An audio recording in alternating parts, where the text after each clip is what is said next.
Bienvenidos, os decía, a Hasta el Coño, el programa de humor, de actualidad y de desahogo de Spanish Revolution. Yo soy Marina Lobo y hoy tenemos muchas noticias que repasar, pero antes os voy a dejar decir y explayaros comentando de qué o de quién estáis hasta el coño. Así que dadle caña, que estamos ya a mitad de semana, ya van empezando los días, maldito trabajo, así que podéis decir de qué o de quién estáis hasta el coño y yo os escucho, mejor dicho, os leo con todo el interés. Por aquí decís hasta el coño de que me haya despertado un simulacro de alarmas de la petroquímica, hasta el coño de que fuera un simulacro y no nos extingamos, hasta el coño de los vagos, decís por aquí, tontos y parciales que son los jueces, hasta el coño de jueces ambientados, de madrugar, básicamente, totalmente David, mi sueño es no madrugar nunca. Carlos, hasta el coño de que no permitan zarpar la ayuda humanitaria a Gaza y que encima les amenace Israel, hasta el coño de que Marina nos haga boicot con la porra, hasta el coño de Israel un día más y hasta el coño de mi espalda y yo de la mía, o sea, necesito urgentemente ir al fisio, pero ¿sabes qué pasa? Que no tengo tiempo para ir al fisio, entonces trabajo y me duele más la espalda, pero cuanto más trabajo, menos tiempo tengo para ir al fisio, pero si no trabajo no tengo dinero para ir al fisio y así estamos en esta bucle absurda llamada capitalismo. En fin, ayer me pedíais noticias de Ayuso, no hay novedades en el caso Ayuso, no pasa nada con Ayuso, vuestros deseos son órdenes y resulta que ayer por la tarde la cadena SER dio esta exclusiva que por supuesto vamos a comentar hoy largo y tendido. Y es que sí, amigas, tenemos nuevas noticias sobre el caso de Ayuso y del novio. La pareja de Ayuso propuso a la fiscalía asumir 8 meses de cárcel y 525.000 euros para evitar el juicio por fraude fiscal y falsedad documental. Mira, Alberto González Amador, yo no soy investigadora, la verdad, pero tú me ofreces comerte 8 meses de cárcel y 500.000 euros y llámame loca, pero yo abro otra investigación, porque claro, si me ofreces eso, esto al final es un regateo. Si me ofreces eso, lo que tiene que haber ahí, igual no puedes acabar de pagar los dos áticos, Como os digo, la noticia la dio ayer por la tarde de la cadena SER. El abogado de Alberto González Amador propuso el pasado 2 de febrero un pacto de conformidad para evitar el juicio oral cuyo contenido se desconocía y que desvelaba la cadena SER. Lo cuenta Miguel Ángel Campos. La pareja de Ayuso propuso a la fiscalía asumir 8 meses de cárcel y 525.000 euros para evitar el juicio por fraude fiscal y falsedad documental. El abogado de Alberto González Amador propuso el pasado 2 de febrero un pacto de conformidad para evitar el juicio oral cuyo contenido se desconocía y que a esta hora desvela la cadena SER, un documento de 8 páginas en el que la pareja de Ayuso admite la comisión de los delitos de fraude fiscal y acepta 4 meses de prisión por cada uno de ellos, es decir, que admite una condena de 8 meses de cárcel. El abogado de la pareja de Ayuso también acepta en ese documento el pago de la cuota defraudada más intereses, que en total asciende a 375.000 euros, a los que Alberto González Amador agrega el 40% adicional en concepto de multa, con lo que finalmente se compromete a abonar 525.000 euros a la Hacienda Pública por el total defraudado. También acepta no poder percibir ayudas o subvenciones públicas y el derecho a gozar de beneficios o incentivos fiscales o de la seguridad social por un periodo de 9 meses. La Fiscalía ha rechazado en su querella esa primera propuesta de la pareja de Ayuso. Ha dicho, dame más, que hay debajo, como me ponga a rascar verás tú.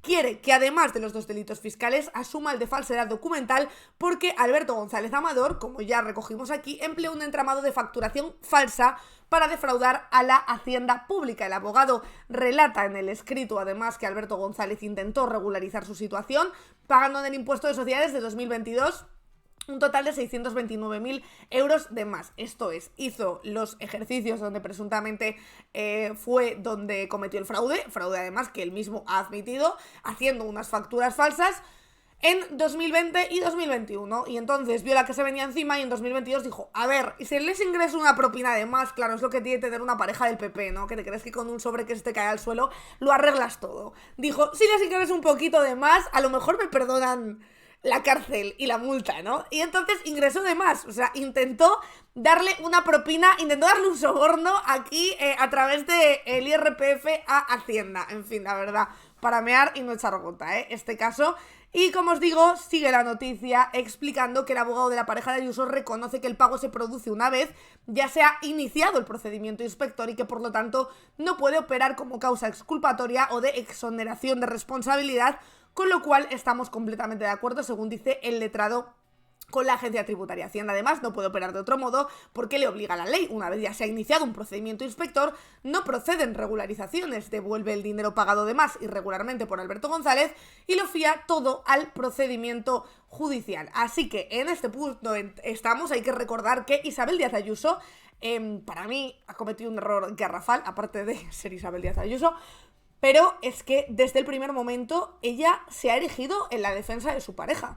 Ha dicho que todo era una cacería contra él, ha dicho que el aparato de Pedro Sánchez estaba en contra de él, ha dicho que los periodistas van a tener que salir a pedirle perdón a su pareja, ha dicho que era Hacienda la que le debía dinero a su pareja, cuando realmente el dinero que presuntamente decía Ayuso que le debía a su pareja era esa regularización falsa que intentó hacer después de conocer que estaba investigado. O sea, esto la verdad es que se está cayendo por todos lados y de hecho hoy Ignacio Escolar, que ya sabéis que el diario.es han sido junto con El País y con la cadena SER, el diario.es fue la noticia que lo inició todo, la noticia de esas facturas falsas y de esa investigación llevada a cabo por Hacienda a los ejercicios de 2020 y de 2021 y hoy de hecho Ignacio Escolar rescata ese vídeo, esa comparecencia de Ayuso en el que fue Ayuso, la propia Ayuso la que dijo voy a hablar de esto, cuando de repente salió toda esta información y básicamente ella, en lugar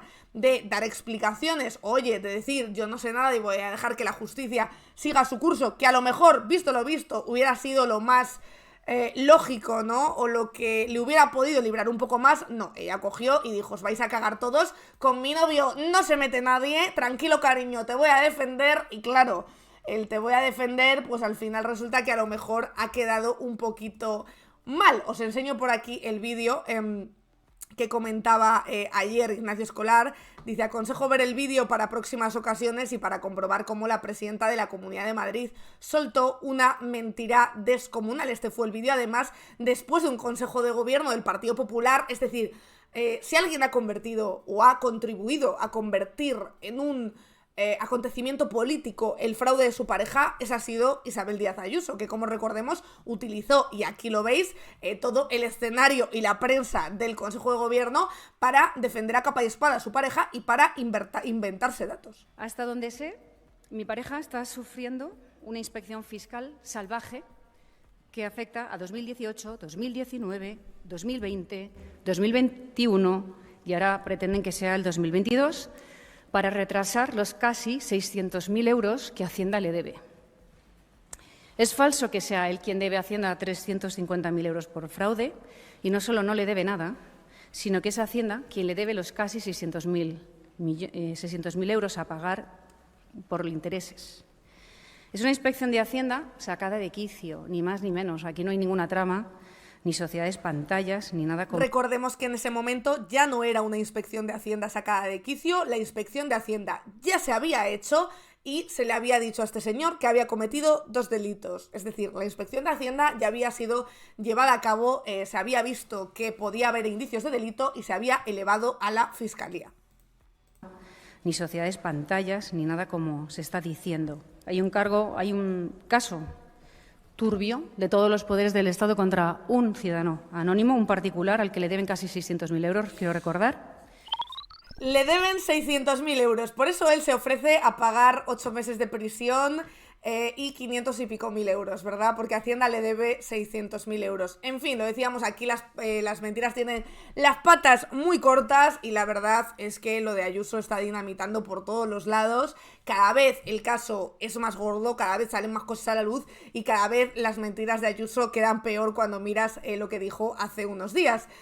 También decíais, pero si es un particular, ¿por qué defiende los supuestos delitos? Para mí es el principal problema. Bueno, el principal problema es que vivas con un defraudador, que pues amplíes los acuerdos con el Grupo Quirón cuando tu pareja es uno de los principales beneficiarios de esos acuerdos de la Comunidad de Madrid con el Grupo Quirón. Para mí eso ya es un problema que es político y que trasciende a la vida personal. Pero si encima utilizas los órganos de gobierno del Partido Popular para defender a tu pareja y para decir que ha sido el gobierno el que ha tejido una lucha, ¿no? Una cacería, ¿no? Encarnizada, dice, contra tu pareja, entonces a lo político ya lo estás elevando tú, ya le estás dando un peso que podía no haber tenido o que podías haber manejado mejor la situación.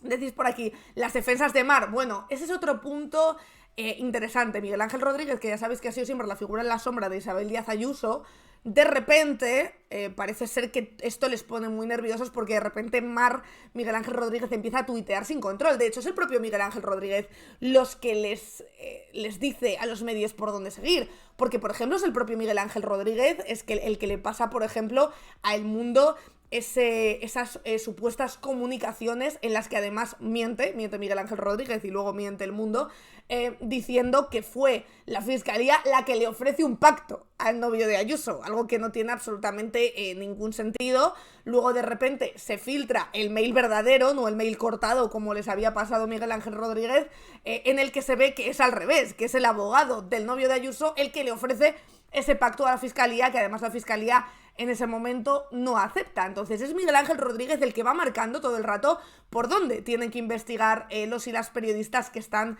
yendo detrás de este caso. Y de hecho vamos a ver los últimos tweets de Miguel Ángel Rodríguez, porque verdaderamente está siendo bastante curioso ver, como os digo, los tweets, el nerviosismo. Y además está contando todo el rato la estrategia que van a intentar seguir todo el tiempo, ¿no? A ver que os lo pongo por aquí.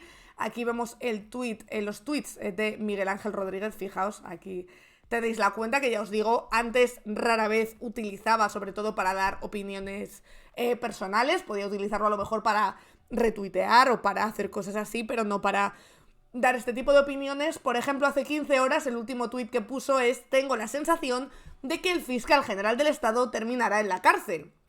Es opinión mía, desde mi teléfono personal. La cacería de Sánchez contra Díaz Ayuso les va mal. España no es Venezuela.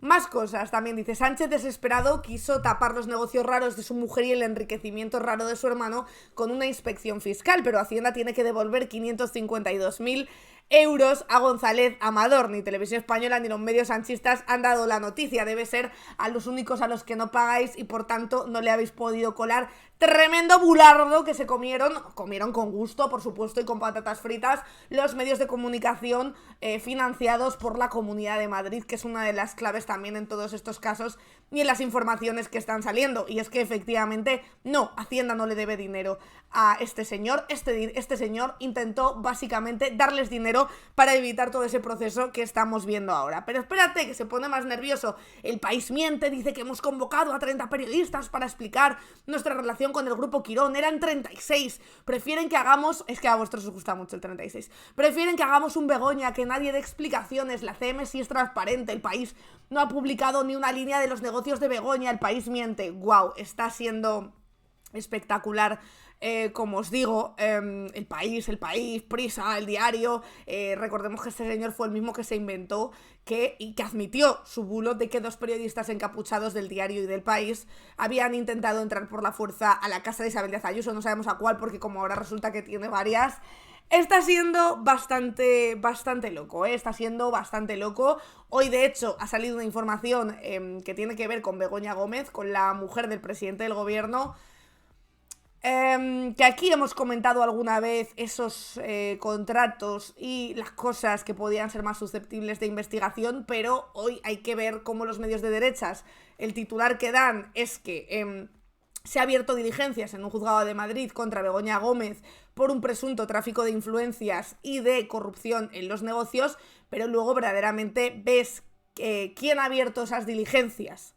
El juez que ha abierto esas diligencias y quien ha puesto la denuncia, que es un señor de manos limpias que en su momento estuvo acusado de varios delitos. Y claro, es verdad que hay que confiar en la justicia, pero ya sabemos lo suficiente también como para conocer a los que ponen esas denuncias, ¿no? No es lo mismo una denuncia de manos limpias o de abogados cristianos que de otro tipo de organización. Entonces, como os digo, un juzgado abre la investigación a Begoña Gómez por el presunto tráfico de influencias y corrupción en los negocios. Han admitido a trámite esa denuncia de manos limpias contra la mujer de Pedro Sánchez e incoa diligencias de investigación, entre ellas la comparecencia de periodistas que han publicado informaciones sobre ella. Como os digo, un juzgado de Madrid ha incoado esas diligencias de investigación contra Begoña. Lo ha hecho tras admitir a trámite una denuncia de manos limpias, según confirman fuentes jurídicas consultadas a La Sexta, que detallan que las diligencias están declaradas secretas y que el magistrado no ha pedido informe previo a la Fiscalía antes de abrirlas. Asimismo, el juez Juan Carlos Peinado, que fue el mismo que imputó a periodistas por publicar el sumario de los CDR, ha ordenado ya la comparecencia de los responsables de los medios de comunicación que han publicado informaciones sobre la esposa del presidente del gobierno, Pedro Sánchez, y en concreto ha citado como testigos a periodistas de El Confidencial y de esdiario.com a declarar el próximo 10 de mayo. La denuncia de manos limpias que el juez Peinado ha admitido a trámite con fecha 8 de abril se basa en informaciones, ojo, de varios digitales de papel y de tertulias televisivas relativas a supuestas reuniones de la mujer de Sánchez con Carlos Barrabés y Víctor de Aldama y una carta de recomendación del primero. En ella se pide la declaración de Begoña Gómez y de los responsables de los medios que publicaron esas noticias, así como las cartas de recomendación y los expedientes de los contratos. La apertura de diligencias contra Begoña Gómez por parte del Juzgado de Instrucción número 41, aunque con fecha 16 de abril, se ha conocido este miércoles, coincidiendo con la presencia del jefe del Ejecutivo en la sesión de control al Gobierno del Congreso. De hecho, hoy allí Pedro Sánchez ha afirmado que, a pesar de todo, sigue creyendo en la justicia de este país. Ha sido en respuesta al portavoz de Esquerra, Gabriel Rufián, que le ha dicho que está viviendo en sus carnes con la guerra sucia, a lo que Sánchez le ha respondido: en un día como hoy y después de las noticias que he conocido, a pesar de todo sigo creyendo en la justicia, creo en la autonomía de la justicia y en la separación de poderes. Paralelamente, fuentes del Ejecutivo han reaccionado a la información adelantada por El Confidencial, aseverando que no todo vale en política y que la derecha y la ultraderecha han cruzado una línea nunca antes traspasada. Consideran de extrema gravedad que se conozca una actuación judicial por un medio de comunicación sin que haya sido siquiera notificado a la parte interesada y que esto provocaría una indefensión intolerable para cualquier ciudadano. Así avanzan que, aunque de momento no conocen el auto judicial, de ser así recurrirían la decisión de forma inmediata. Podemos afirmar, dicen con rotundidad, que la actividad profesional de la mujer del presidente del gobierno es intachable, según defienden las mismas fuentes que hacen hincapié en que la denuncia proviene de una organización ultraderechista y está basada en bulos y en noticias falsas, ampliamente conocidos algunos de los medios, de hecho, que se citan como fuentes para abrir esas diligencias. Decís por aquí también, eso sí que son fuentes fiables. Claro, ¿qué tenemos aquí? Por un lado, una investigación que empezó Hacienda con los ejercicios de 2020 y 2021 a la pareja de Isabel Díaz Ayuso, con unos emails enviados por la propia defensa de ese acusado y el propio acusado reconociendo que ha cometido por lo menos 2 de esos delitos y ofreciéndose a pagar una multa y una indemnización en meses de cárcel a cambio pues de que ya pare todo ahí, entiendo, y de que no vaya más, que esto es algo constatado y esto es algo que ha ocurrido. Y por otro, tenemos a una apertura de diligencias gracias a una asociación de extrema derecha que además sus fuentes o las fuentes que cita no son mails de una defensa, no son investigaciones de Hacienda, sino que son informaciones de tertulias televisivas y medios digitales. Evidentemente huele todo un poquito raro y creo que aquí ya conocemos un poco cómo se juega con la información y cómo se juega con los medios de comunicación afines y qué es una cosa y qué es la otra. Es decir, que esa investigación a la pareja de Isabel Díaz Ayuso, con todo lo que hemos conocido y con esa investigación ya abierta de la Fiscalía después de esa investigación de Hacienda que vio indicios de delito, no nos empañe todo lo demás, ¿no? Y ahora sí, vamos a hablar con Miriam Jiménez Lastra, que ella es politóloga, socióloga, ha sacado un libro muy guay sobre un tema que aquí nos interesa muchísimo, que es la virginidad, tabús en torno a la virginidad, mitos en torno a la virginidad. ¿La virginidad existe o es un concepto que hemos creado? Muy interesante el libro, vamos a hablar mucho con ella. Os recuerdo además que podéis mandar todas las preguntas que os surjan por el chat de Twitch. Y ahora sí está con nosotras Miriam Jiménez Lastra. ¿Qué tal, guapa? ¿Cómo estás? Bienvenida. Muy bien, te contaba fuera de cámaras que para mí Spanish Revolution siempre ha sido un medio de referencia. Justo se me cae el libro ahora. Mira, has visto. Coloca ahí bien la promo, ahí, estamos. Que se vea. Que se vea. Y eso, que estoy encantada de estar aquí. Oye, pues nosotras más encantadas de que estés, porque además es la primera vez que vienes, así que te voy a hacer la pregunta de rigor, que es: ¿de qué estás tú hasta el coño, Miriam? Yo de muchas cosas, la verdad.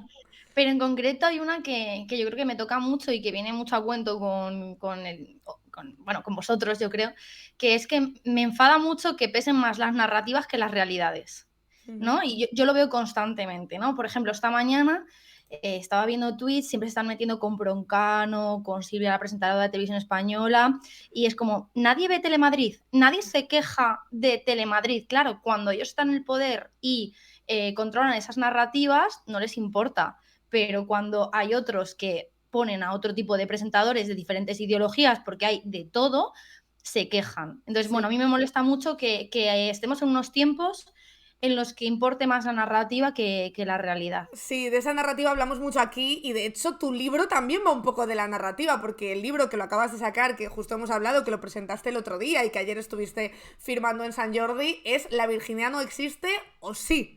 Entonces, ¿qué narrativa, no, nos han contado en torno a la virginidad?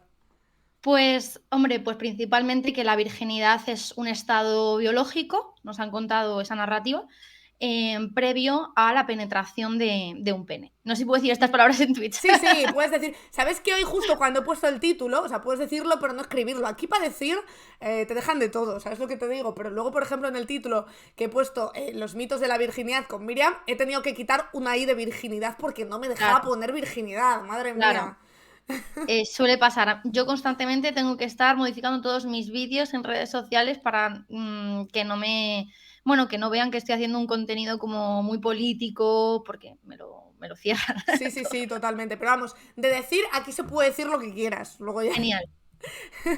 Así que vamos con la virginidad entonces. Yo me he estado leyendo tu libro que no me ha dado tiempo todavía a terminarlo, pero sí que me ha dado tiempo a leer gran parte. Y por ejemplo, me ha llamado mucho que tú hablas de la falacia de la existencia del dolor al Ujú. principio del libro, ¿no?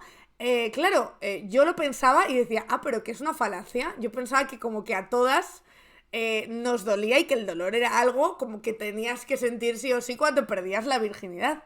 Total, es que hay como tres narrativas en base a, bueno, hay tres justificaciones biologicistas en base a esa narrativa de que la virginidad es un estado físico y son el himen, el dolor y la sangre, ¿no? Cosas que supuestamente pues son médicas, que se podrían controlar, pero la realidad es que no todas las mujeres sangran en su primera relación sexual con penetración.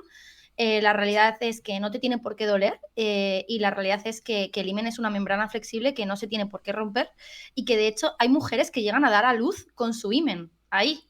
¿Qué dices? Dios mío. Claro, es que esto no se sabe. Entonces, bueno, pues es una realidad que también existe, que además hay diferentes tipos de ímenes, que no todas tenemos el mismo. Bueno, pues que en algunos casos se podrá romper y hay casos en los que se rompe incluso previamente al acto sexual con penetración. ¿Y a quién le interesa que gire todo en torno a ese dolor y en torno a ese estrés para la mujer, en la mayor parte de los casos, claro? Bueno, yo creo que parte de la raíz más profunda que es la sumisión de la mujer. Porque que nosotras tengamos que aceptar que nos va a doler y que vamos a sangrar, que supuestamente pues, el dolor es una muestra de tu cuerpo para decirte que algo no va bien. Y la sangre puede ser consecuencia de un desgarro. Y deberíamos de ser conscientes de eso y de autoconocer nuestro cuerpo. Entonces, bueno, pues obviamente hay un sistema que subordina a las mujeres, que nos quiere en ese estado de sumisión, de aguántate porque esto es lo que hay y vas a tu primera relación sexual Ujú. partiendo de unas premisas totalmente sumisas y de no conocer tu cuerpo, de no ser consciente de tu propio cuerpo y de cómo funciona. Ujú. Y oye, tú que haces un montón de contenido para redes sociales, que eres socióloga, que hablas ya no solo de feminismo, también hablas de veganismo, por ejemplo, etcétera, ¿por qué de entre todos los temas te decidiste por la virginidad? Pues porque, a ver, yo antes que vegana fui feminista, yo en lo que empecé a hacer activismo y militancia en el barrio, en la universidad, etcétera, fue en feminismo. Siempre ha sido mi tema. En la carrera el género es lo que más he estudiado, es en lo que más he profundizado y yo sabía que mi primer libro tenía que ser sobre género, no sobre otras cuestiones. Y además en concreto sobre la virginidad, porque creo que supuestamente hemos avanzado mucho, pero en lo público, ¿no? Ahora tenemos pues derecho al voto, derecho al divorcio, derecho al aborto, derecho, en teoría, a tener un mismo trabajo por un mismo salario, pero en lo privado, dentro de nuestras casas, dentro de nuestras camas, no hemos avanzado tanto. Ujú. Y en la intimidad todavía queda muchísimo trabajo por hacer. Y la virginidad, pues yo creo que es uno de esas ideas, esos conceptos que mejor están atravesando estos tiempos y mejor están permaneciendo, ¿no? Que permanecen Sí. intactos ante el feminismo. No, todo el mundo sigue usando el concepto, seguimos autoidentificándonos con ese concepto, lo hacemos propio, nos caracteriza o no, y eso, bueno, pues a mí me alucina, sinceramente, que ante los tiempos y las movilizaciones que hemos vivido, este concepto siga intacto. Sí, fíjate que el propio concepto, estaba pensando ahora, de perder la virginidad, ya te está diciendo que es algo que tienes que conservar, ¿no? Que es algo que pierdes. Que perdemos sobre todo nosotras. Claro, claro, nosotras, sí, sí. Porque yo, o sea, en el libro hay una parte de investigación histórica, pero hay otra parte en la que habla la juventud, Sí. cómo vivieron sus primeras relaciones sexuales. Y es muy interesante ver cómo a veces resignifican el tema, pero normalmente, bueno, pues siguen con el mismo concepto instaurado, ¿no? Y en sus propias vivencias vemos que no tanto ha avanzado, ¿no? Ujú. La cuestión.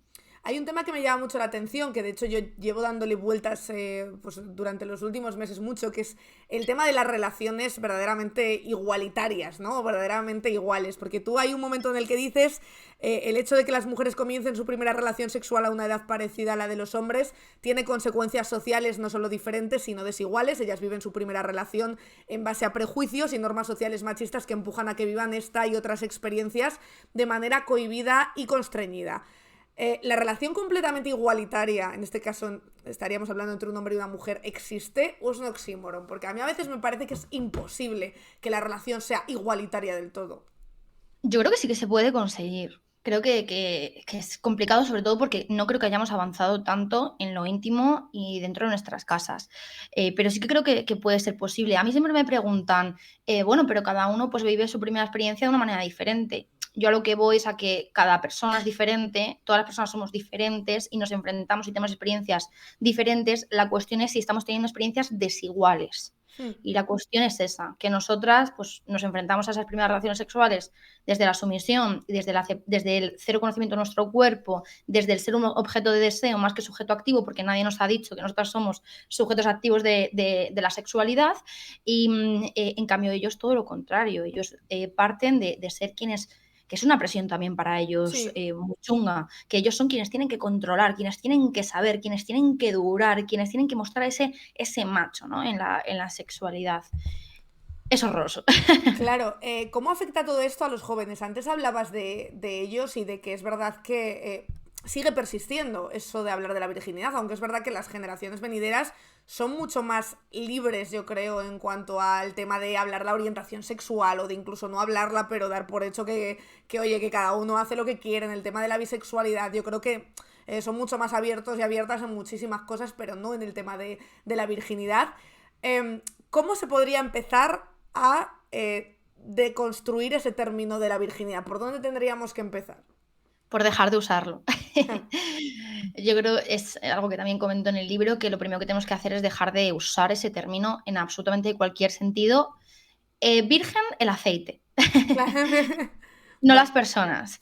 Entonces yo creo que deberíamos de utilizar frases más amplias. Oye, pues, ¿cuándo fue tu primera experiencia sexual? Eso da lugar a que alguien pueda sentirse dentro de esa conversación. Porque, por ejemplo, mujeres lesbianas, la cuestión es lo que está pasando, que incluso en conceptos médicos no se entiende que no son vírgenes, ¿no? En plan, que hayan tenido sexo entre ellas, se considera que son vírgenes eternas, incluso pues, en ginecología se considera que a lo mejor no hay que hacerle ciertas pruebas porque dan por hecho que no han tenido penetración, o sea que todavía estamos en unos puntos muy alejados. Y es cierto que, por ejemplo, el colectivo LGBT, que también tengo un apartado sobre el colectivo LGBT, pues vemos que resignifica el concepto de virginidad, porque si originalmente es pene-vagina, pues Claro. tienen que resignificarlo hacia ellos mismos. Pero lo que hacen es coger ese concepto normalmente y replicarlo en sus relaciones. Por ejemplo, entre hombres sí que existe como la virginidad anal. Y entre mujeres, bueno, entre mujeres bisexuales lo que pasa es que hay muchas mujeres que tienen relaciones sexuales con mujeres, pero consideran su pérdida de la virginidad cuando se acuestan por fin con un hombre. Claro. Es complicado, ¿no? Y hay gente que lo resignifica y esto me gusta mucho más y considera que su pérdida de la virginidad es pues cuando tienen una experiencia independientemente de la penetración. Eso, independientemente de la orientación, está ocurriendo. Pero vemos que el significado, lo que conlleva el evento social de la pérdida de la virginidad y el concepto de virginidad se replica. Sí, de hecho es verdad que el término yo soy virgen anal sí que lo he escuchado en algunas de mis amigas conocidas, es decir, es como estamos buscando permanentemente virginidades que perder, ¿no? Experiencias que probar, que realmente sería lo suyo.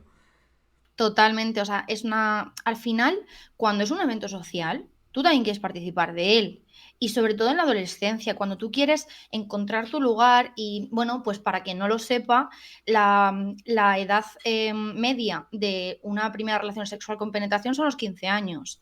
Y la edad media de una primera relación sexual en general son los 11 años. O sea, es decir, que estamos en etapas en las que todavía no hemos configurado nuestra propia persona, en las que nos estamos encontrando, que además nuestro cuerpo atraviesa bueno, pues unas cuestiones brutales y encima tenemos pues unos grupos de iguales, nuestros amigos, pues que queremos pues ser como ellos o hacer las mismas cosas que hacen, no sentirnos que estamos fuera de la onda, ¿no?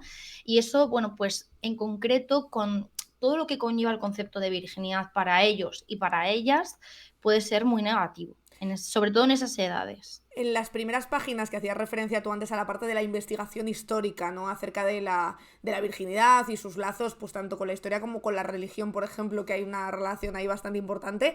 ¿Dónde se sitúa, o sea, cuándo se empieza a usar el término virginidad? Yo no sé si hay, mira, me encanta porque nunca me había planteado como cuál es el momento, como el año y la fecha en la que se empieza a usar. Sí que sé pues que al final es una herramienta, hay gente que piensa, pues esto nacerá de la religión. Y no, al final la religión simplemente es una herramienta que transforma las necesidades materiales en historias culturales y genera, bueno, pues unos valores morales para toda la sociedad, para que la gente pueda hacerse partícipe de esas cuestiones. Y la virginidad es eso. La virginidad tiene una necesidad material que, bueno, si quieres la desvelo. Claro, sí, bueno, como quieras. Yo creo que sí. O sea, la virginidad nace dentro del seno de la familia, el matrimonio y la monogamia. Es decir, que antiguamente en sociedades primitivas no existía, no era necesario. Las sociedades eran matrilineales porque no se sabía quién era el padre. Llega un punto en el que, bueno, pues obviamente pues, existe un patriarcado y cuando hay un excedente de propiedad privada, los hombres necesitan saber quiénes son sus hijos para pasar la herencia. Entonces, ¿cómo puedes saber quiénes son tus hijos si no controlas la sexualidad de las mujeres? Y ahí es donde nace el concepto de virginidad y se genera pues eso, todo ese sistema de valores para que las mujeres pues efectivamente hagan propio ese control de la sexualidad. Claro. Porque si tú generas un concepto que es positivo y además generas figuras como la Virgen María y otras muchas en diferentes culturas. Sí, la Virgen María no perdió la virginidad nunca. Claro, y además nadie lo cuestionó tampoco, ¿no? Sí. Yo en el libro lo digo. Bueno, pues nadie cuestionó el himen intacto de esta mujer, ¿no? En cambio, ¿cuántos himenes intactos han sido cuestionados a lo largo de la historia y qué consecuencias ha tenido para las mujeres, que han sido pues muy graves? Porque ese destierro, esa pérdida de la honra, esa pérdida de... es que mira, por ejemplo, hay muchos como psicólogos muy conservadores, psiquiatras muy conservadores, que dicen, es que, sobre todo los que tienen discursos de conservar la virginidad hasta el matrimonio, ellos utilizan mucho esta idea de que cuidado porque si tienes una relación sexual antes del matrimonio puedes caer en depresión, puedes caer en problemas mentales. Pues ¿cómo no vamos a caer en una depresión si tú me estás contando que todo mi valor como mujer gira en torno a mi sexualidad y a que yo conserve ese estado de virgen? Y encima la religión me dice que solo hay dos maneras de que yo me pueda salvar, que es o siendo virgen eternamente o siendo madre y reproduciéndome. Oye, voy a dar la bienvenida, por cierto, a la gente de Carne Cruda que está por aquí, que acaban de llegar. Muchas gracias por esa raid. Estamos con Miriam Jiménez Lastra, que es la autora de La virginidad no existe, o sí, y justo nos estaba hablando, muy interesante, la verdad, de los orígenes de esa virginidad y de por qué seguimos hablando de perder la virginidad, ¿no? Porque hemos creado todo ese relato pues en torno a la misma virginidad, así que si tenéis alguna pregunta todavía estáis a tiempo de hacer alguna. Y justo estaban comentando por el chat que una de las cosas que hemos hablado también, y lo están diciendo pues gente que también pues ha vivido esa experiencia, es el tema de la virginidad entre parejas LGTB, por ejemplo, entre lesbianas que consideran o se considera, por ejemplo, cuando van al médico o al ginecólogo, que no han perdido esa virginidad y cómo se trata la virginidad de manera diferente, sean hombres o sean mujeres. Decías, Miriam, además que habías hablado también en ese libro de los hombres y de la virginidad para los hombres, y ya que estamos en un espacio bastante masculinizado que es Twitch, podríamos hablar también de cuánta presión se le ha impuesto al hombre y también sin querer cuánto control a través de la virginidad para con sus primeras parejas o sus primeras relaciones, ¿no? Es una cosa que yo también creo que está un poco invisibilizada, pero que me parece muy grave. Porque además creo que hay una cuestión que es que entre nosotras hablamos mucho y tenemos unas redes de apoyo, de conversaciones muy emocionales y de abrirnos muchos de cuáles son nuestros problemas, nuestros traumas, pero en cambio no parece que haya tantos grupos de hombres que hablen entre ellos de, mira, es que tuve una eyaculación precoz, o se me bajó, o es que no lo disfruté, o etcétera, etcétera, ¿no? Y además hay esa presión por parte de ese grupo normalmente a ¿qué pasa? ¿No lo has hecho ya? ¿No lo has hecho ya? ¿Que eres maricón? Entonces, hay unas presiones hacia los hombres que también me parecen muy graves y yo siempre lo digo, que el patriarcado al final es una jaula que ellos se han construido y que ellos siguen reproduciéndose también para ellos mismos, ¿no? Porque como si este sistema binario hombre-mujer no les constreñía también a ellos, que creo que es una cosa a poner en valor. No creo que lo que vivan sea equiparable a lo que vivimos nosotras, pero que me parece una cuestión también a visibilizar.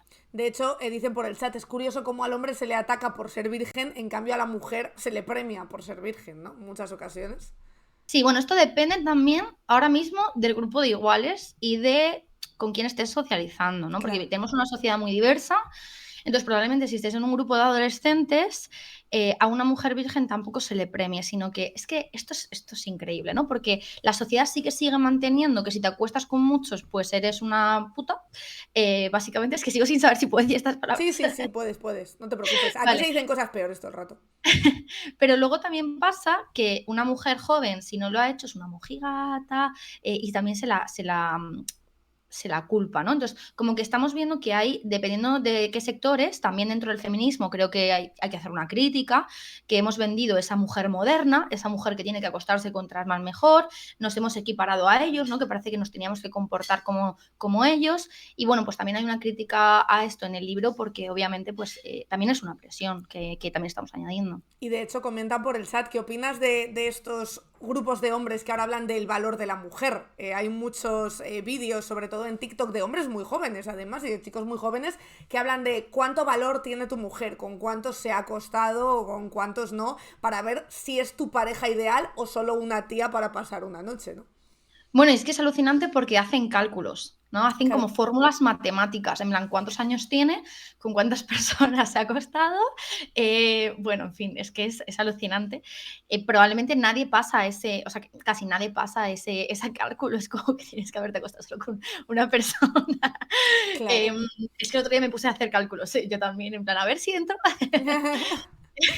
Spoiler, no, es que es muy difícil entrar en ese cálculo, pero sí, yo lo que estoy viendo es que al final estamos transformando el patriarcado. El patriarcado es un sistema como el capitalismo, esto no gusta que lo diga, pero casi perfecto, porque se adapta muy bien a los tiempos en los que vivimos y a las nuevas tecnologías que vamos creando.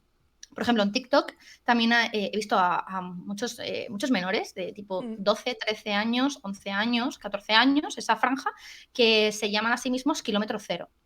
busca una kilómetro cero. Una kilómetro cero es una chica que no ha tenido relaciones sexuales o un chico que no ha tenido relaciones sexuales, pero normalmente, pues otra vez a ella se les suele premiar, dependiendo del grupo, pero bueno, que por lo general sí que existe.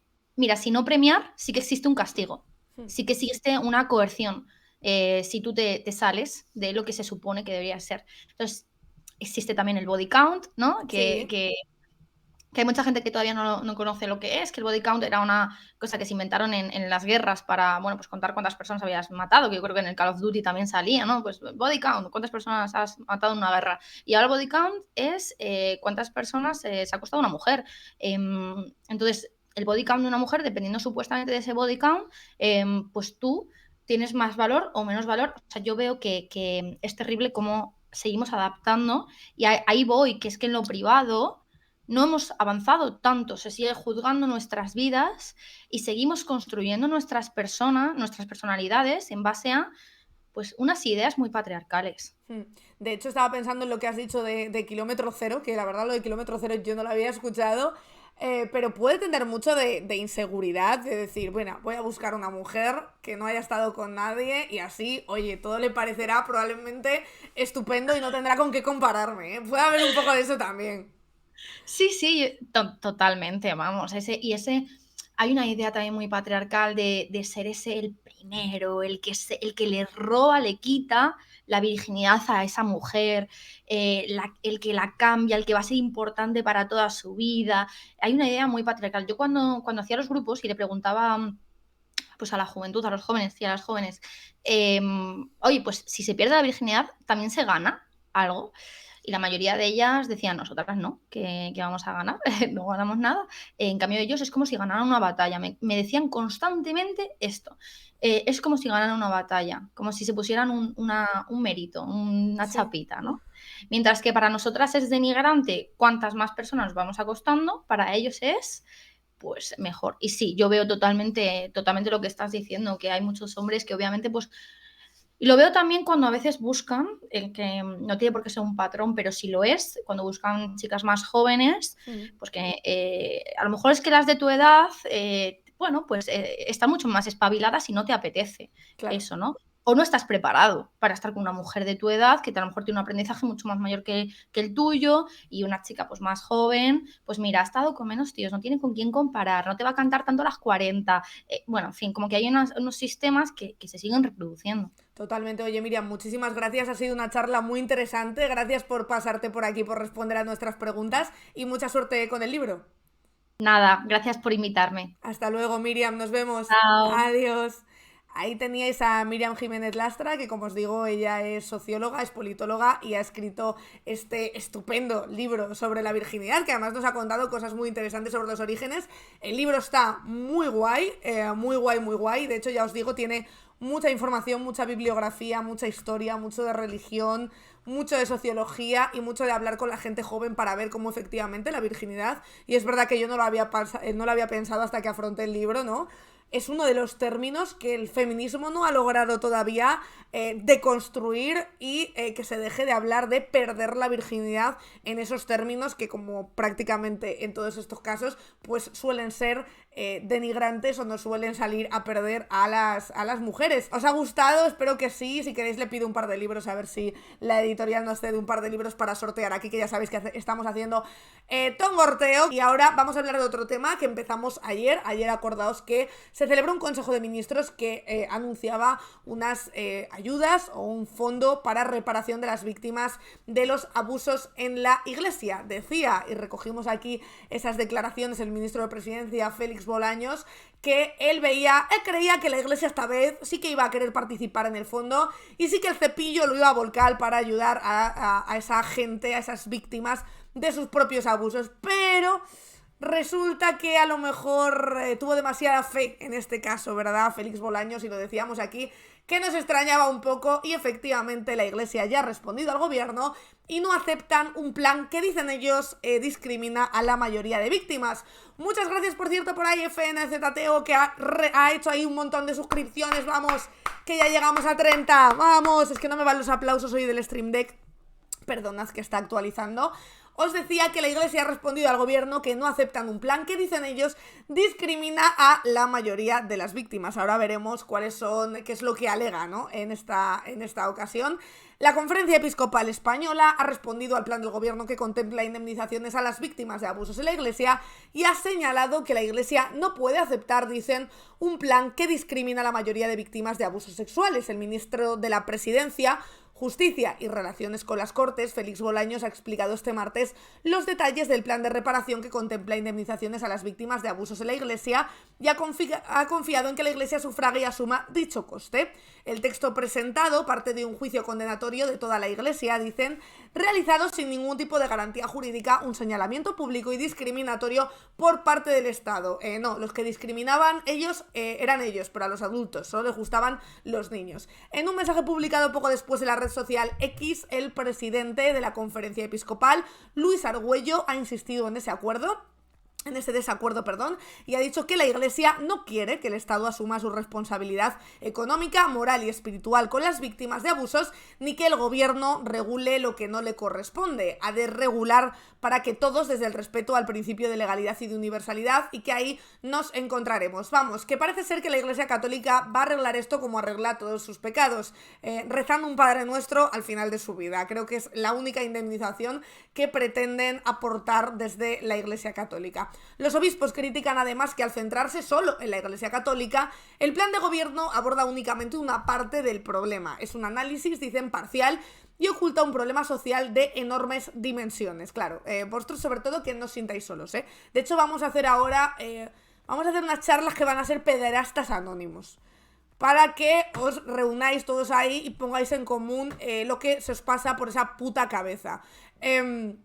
Aparte de esto, como digo, la Conferencia Episcopal Española advierte de que no se pueden plantear unas medidas de reparación que, dicen, siguiendo el informe del Defensor del Pueblo, dejarían fuera a 9 de cada 10 víctimas, aquellas que han tenido lugar fuera del ámbito eclesial. Dicen que la Iglesia no puede aceptar un plan que discrimina a la mayoría de las víctimas de abusos. Los obispos critican que esta regulación cuestiona el principio de igualdad y de universalidad que debe tener todo proceso que afecta a derechos fundamentales y destacan que la Iglesia va por delante en la acogida de las víctimas. No, a las víctimas las habéis acogido, concretamente debajo de vuestra sotana, la verdad, en muchas ocasiones.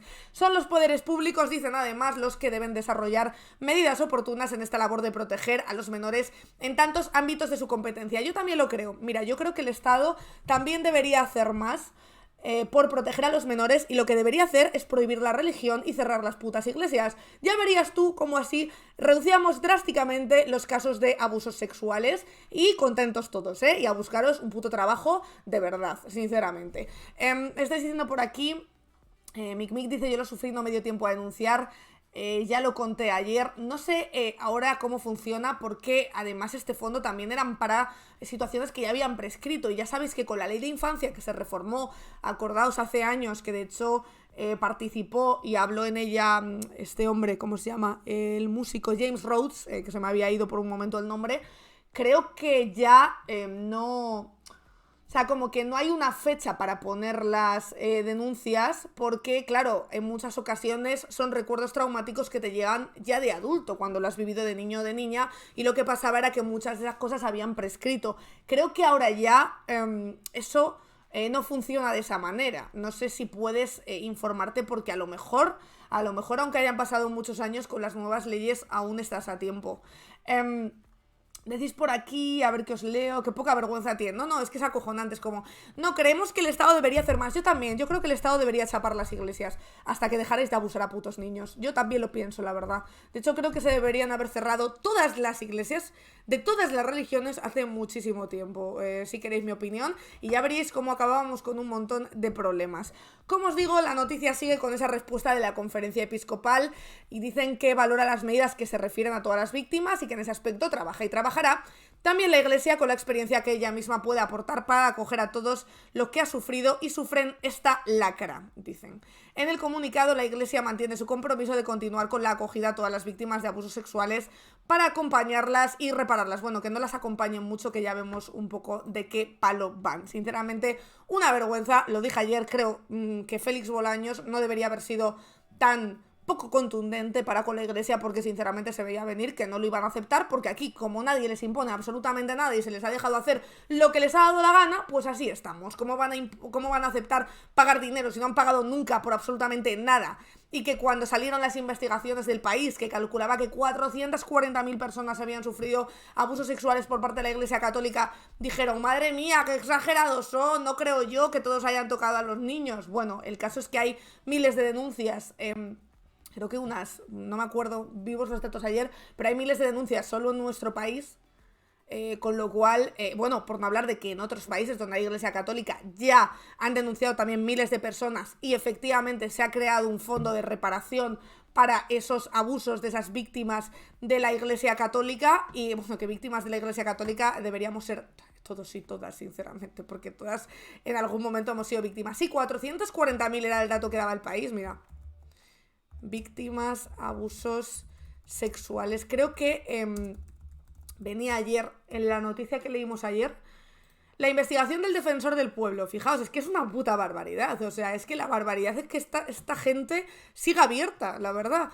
Como os digo, esta era la investigación del defensor del pueblo, que estima en 440.000 las víctimas de pederastia en la Iglesia española. El histórico informe sobre los abusos del clero, muy duro con la institución, convierte a España en el país con la proyección oficial de víctimas más alta. Se basa en una encuesta a 8.000 personas que cifra a los afectados en un 1,13% de la población. O sea, actualmente el 1,13% de la población española habría sufrido un abuso por parte de la Iglesia, un abuso sexual siendo menores por parte de la Iglesia. Recomiendan además que el Estado también asuma su indemnización y de hecho esta partida que se saca en el Consejo de Ministros se elabora a partir de ese informe del Defensor del Pueblo que salió como hace un año y pico.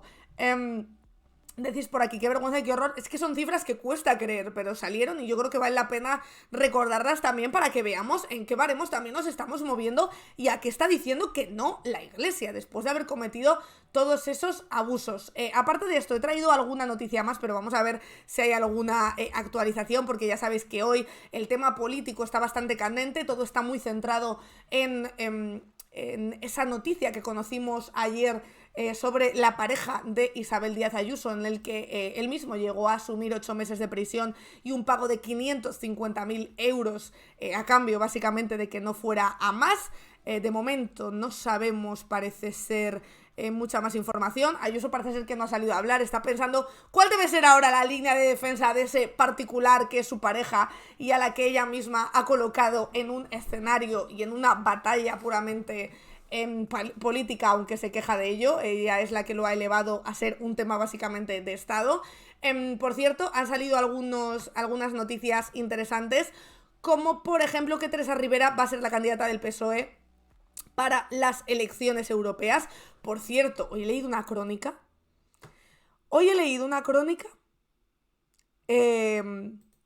Ahora leo lo de los impuestos, que me interesa, te voy a decir, me la abro por aquí, ¿vale? Me la abro por aquí. Os decía que hoy he leído una crónica en El Salto que me ha dejado bastante loca, porque ayer hablamos de que en el seno de Sumar, junto con Izquierda Unida, Más Madrid, está habiendo bastante movida.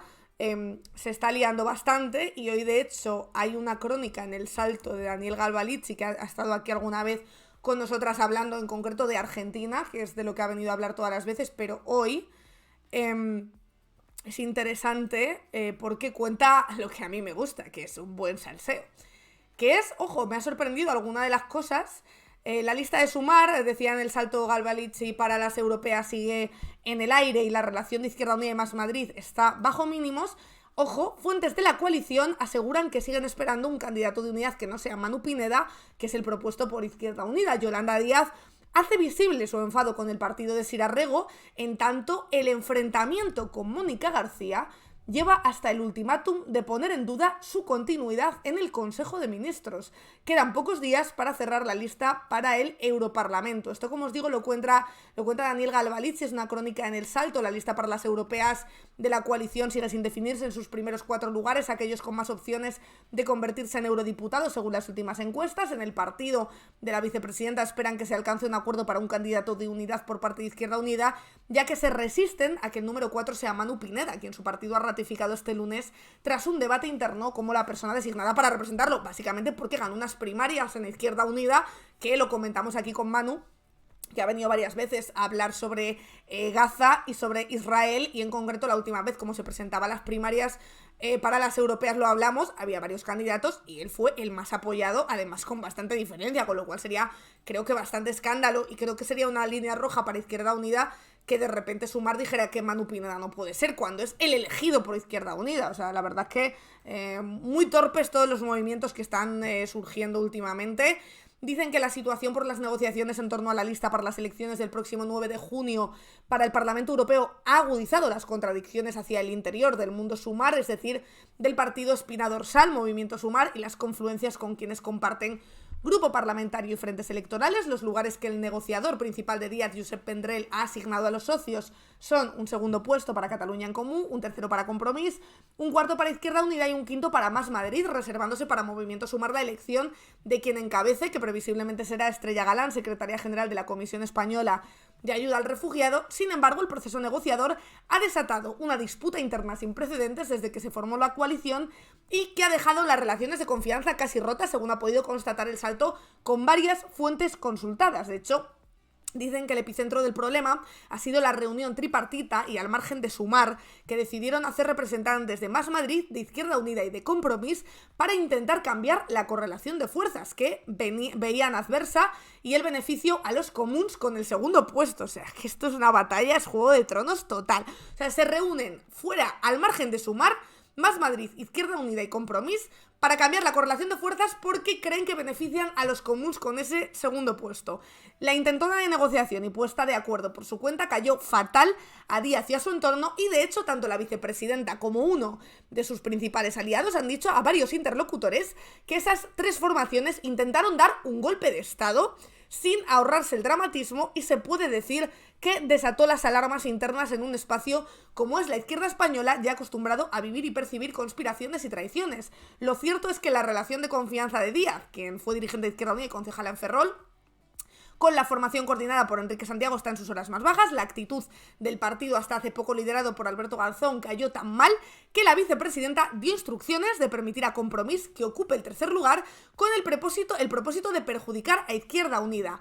Me los voy a cargar, la escuchó decir en medio de un indisimulable enfado una de las personas involucradas en la negociación. O sea, que flipáis. O sea, luego decís que sálvame no sé qué. ¡Sálvame! Vamos, sálvame al lado de estas movidas. Absolutamente nada, es una locura. Es una absoluta locura. También el encono fue importante con Mónica García, con quien Díaz tuvo una discusión de extremadamente altos decibelios, según informaron desde la izquierda confederal. Incluso Díaz hizo explícito a más de un dirigente su voluntad de llegar a pedirle al presidente del gobierno que prescindiera de la líder de Más Madrid en el Consejo de Ministros. Este dato ha sido confirmado al Salto, tanto dicen por fuentes de Sumar como por uno de sus partidos aliados, que me imagino yo que será más país. Cuando todavía se respira la tensión entre todas las partes, ha surgido un nuevo escollo. La coordinadora federal de Izquierda Unida ha decidido, como os digo, aceptar la oferta del cuarto puesto, aunque sin ahorrarse críticas, y ratificando que no concibe otra opción que su representante sea el europarlamentario Manu Pineda. Hostia, es que esto es una locura. Es que estoy hoy.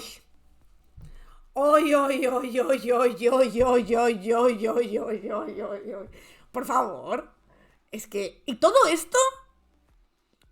Por un escaño en Euskadi, ¿eh? O sea, porque dices, joder, si todo esto fuera por gobernar, quiero decir, un país, pero es que es una locura. Y eso que Mónica García en teoría era aliada, o era de las que mejor se llevaba, decían en su momento, con Yolanda Díaz. Dios mío. Esto está siendo terrible. Esto está siendo terrible, de verdad. Parece una película mala. Qué vergüenza de imagen, sinceramente. Unos reuniéndose al margen de Sumar para dar, según decían, un golpe de estado, o porque no les parecía bien que a En Común se le diera un segundo puesto. La otra diciendo me los voy a cargar o voy a llamar a Pedro Sánchez, o sea, para que quite a Mónica García del Consejo de Ministros. ¿Pero tú crees que está Pedro Sánchez con la que tiene encima para esto? O sea, ¿tú crees que Pedro Sánchez de repente te va a coger el teléfono y te va a decir: ah, ¿que quieres quitar a Mónica? Sí, Mónica, hasta luego, venga, que ya no te queremos aquí. ¿Pero esto qué es? O sea, es que... Es que nada tiene ningún sentido. Claro, el Frente de Judea vuelve al ataque completamente. Es que esto es la vida de Brian todo el rato. No tiene ningún sentido. En fin, chicos, quería compartirlo con vosotros porque es que lo he leído esta mañana y me he quedado a cuadros, sinceramente. Pero aparte de esto, como os digo, hay más noticias y quería comentar una noti que me ha gustado porque muchas veces me habréis escuchado decir aquí que creo que la izquierda como ideología tiene el relato y gana el relato en materia de vivienda, en materia de sanidad pública. Básicamente, ¿por qué? Porque la mayor parte de la sociedad no se puede permitir una sanidad privada, no se puede permitir una vivienda, no tiene un trabajo con el que gane lo suficiente para hacer la compra y mantener a sus hijos o decidir hacia dónde llevar su vida, etcétera. Pero que en muchas cosas nos gana la derecha, por ejemplo, en la batalla cultural, por ejemplo, en la influencia en medios de comunicación, en el relato, al fin y al cabo, que comentaba Miriam antes. Y hay una noticia que efectivamente refuerza esta postura, que es que el 60% de los españoles piensa que los ricos y las grandes empresas pagan muy pocos impuestos. Es decir, aunque existe esta cosa de nos están friendo impuestos, los impuestos son para los pobres, no nos dejan respirar, realmente sigue habiendo una mayoría de españoles, aun con toda esa batalla cultural, aun con todos esos economistas diciendo que no hay que pagar impuestos y que lo mejor para la persona que cobra 1.000 euros al mes es no pagar impuestos y tener el dinero en el bolsillo, que es un relato que solo beneficia a los ricos, nunca va a beneficiar a las clases medias o a las clases trabajadoras, que son todas las clases medias también. El 60% de los españoles sigue pensando que los ricos y que las grandes empresas pagan muy pocos impuestos. La mayor parte de la población considera que el sistema fiscal no distribuye bien la riqueza, según una encuesta de Oxfam sobre las percepciones de las desigualdades. Es una noticia que trae hoy El País, lo cuenta Denis López. Cuando se habla de riqueza y de fiscalidad hay una máxima que habita en la mente del 60% de los españoles. La clase más adinerada y las grandes empresas pagan muy pocos impuestos, mientras la clase trabajadora, tanto asalariada como autónoma, asume una carga mucho mayor en términos comparativos. Por contra, solo un 10% de la población considera que los tipos impositivos que se aplican a las grandes fortunas son excesivos, según un informe publicado este miércoles por Oxfam, en el que se analizan las múltiples desigualdades que existen en el país. En un contexto en el que la riqueza tiende a concentrarse en pocas manos y la brecha salarial persiste, en 2023, de hecho, el 20% más rico de España ingresaba 5,5 veces más que el 20% más pobre, según el INE, la percepción de la ciudadanía es que las rentas altas pagan menos impuestos de lo que les correspondería y el Estado no hace una redistribución justa de los ingresos. En concreto, 7 de cada 10 encuestados consideran que el actual sistema fiscal no garantiza un reparto equitativo de los recursos. Esto significa que con independencia de cuánto se recaude, el gasto público sigue sin conseguir una mejora en la calidad de vida de todos los colectivos, en particular de los más desfavorecidos. El problema ¿dónde viene? En el relato. Antes me pasabais justo una noticia de pues las tributaciones, por ejemplo, que establece y que ha establecido Isabel Díaz Ayuso, por ejemplo, que ha sido masivamente votada también por gente probablemente que cree que no se redistribuye bien la riqueza y que además está entre ese 60% que cree que los ricos deberían pagar más, aún así votan a Ayuso, que a quién favorece. Y creo que aquí es donde hay que hacer más hincapié, pues efectivamente a esos ricos, para que paguen todavía menos impuestos y para que la desigualdad todavía crezca más y esa brecha crezca más aún. Fijaos, Mbappé, dicen aquí, pagaría el doble de impuestos en Barcelona que en Madrid gracias a Isabel Díaz Ayuso. Y es que de hecho ese anuncio de la escala del IRPF la analizamos aquí en su momento con Yago Álvarez, Econo Cabreado, que tenéis el vídeo en el canal de YouTube. Os recuerdo que tenemos un canal de YouTube de Hasta el Coño de, que tenemos ya un montón de suscripciones, por cierto, muchas gracias,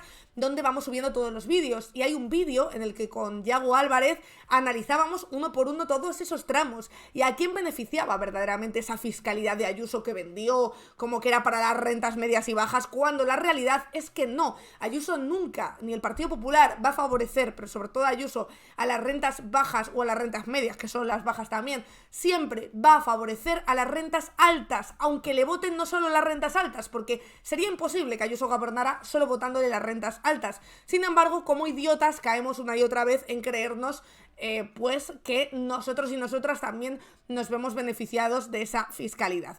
Este es otro de los casos. Como os digo, un cambio normativo en la Comunidad de Madrid hará que los extranjeros que vayan a vivir allí se puedan desgravar hasta un 20% de sus inversiones financieras en la región. Los extranjeros, por supuesto, no los migrantes, que esos no quieren que vengan, no los migrantes que los pobres llegan aquí pasando penurias huyendo de la guerra, sino los extranjeros que vienen básicamente a comprar vivienda, a encarecer el precio de la vivienda, a expulsar a la gente de sus ciudades. Para esos extranjeros sí que Ayuso tiene un plan y sí que Ayuso tiene unos beneficios. Lo cuenta Isaac Asenjo en El Correo, pero lo tenéis en varios medios de comunicación.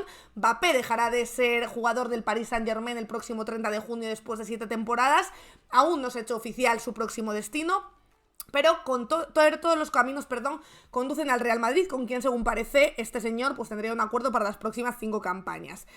Como os digo, la Comunidad de Madrid que preside Isabel Díaz Ayuso, el Partido Popular, prepara un cambio normativo que influirá en el panorama deportivo de los clubes radicados en la capital española. La dirigente anunció hace unos meses que este 2024 entrará en vigor una nueva deducción en el IRPF destinada a ti mileurista, no, a cualquier persona que no haya residido en España en los últimos 5 años y que quiera invertir y trasladarse a la región convirtiéndose en un nuevo contribuyente. En ese caso se podrá desgravar el 20% total de la inversión realizada en activos financieros, bien sean acciones, fondos de inversión, fondos cotizados, bolsa, sin posibilidad para inmuebles en la cuota autonómica del impuesto, siempre que se mantenga durante los siguientes 6 años. Una normativa que algunos han bautizado como la ley Mbappé al coincidir con el que podría ser el fichaje del año. Se trata de la segunda vez que el gobierno de Isabel Díaz Ayuso intenta sacar adelante esta rebaja de impuestos después de que en 2023 la tumbara Vox por beneficiar solo a los extranjeros y no a los españoles. Y es que sí, amigos, este es el patriotismo de Isabel Díaz Ayuso. Esta es Isabel Díaz Ayuso y la gente que tiene un sueldo medio o un sueldo bajo no puede permitirse votar a alguien que va a ir siempre en contra de sus intereses. Con esto ya termino el directo, que tengo mucho que escribir en hora 20 y pico. Ha sido un placer, como siempre, estar con vosotros y con vosotras, remolachers. Os voy a dejar, no os preocupéis, en buenas manos para que sigáis con vuestra dosis de entretenimiento diario. Vamos a ver con quién os dejo. Vamos a ver a quién le podemos hacer tremenda raid. Vamos a ver con quién dejo yo a mis remolachers buenos. A ver, ojo Facu, que está, ahora juega videojuegos Facu, madre mía. Ya lo ha perdido todo, como ha perdido la fe. Ha perdido, primero fue Podemos, Izquierda Unida, luego Sumar, luego tal, ha perdido la fe y ahora pues jugar a videojuegos es lo que le queda a Facu. En fin, os voy a dejar por ahí, por ejemplo, con Maldita, que hace mucho que nos dejo con ellos y con ellas. Y mañana recordad que nos vemos de nuevo aquí a partir de las 12:30, así que os espero a todos y a todas aquí. Muchísimas gracias Enjoy, Quasar, David, María Gemami. Como os digo, muchísimas gracias remolaches, mañana más y mejor. Y ánimo, que ya es miércoles, ya estamos rozando el fin de semana. Un besito remolaches. Hasta mañana, adiós, que tengáis buen miércoles, chao, chao, chao. Spanish Revolution.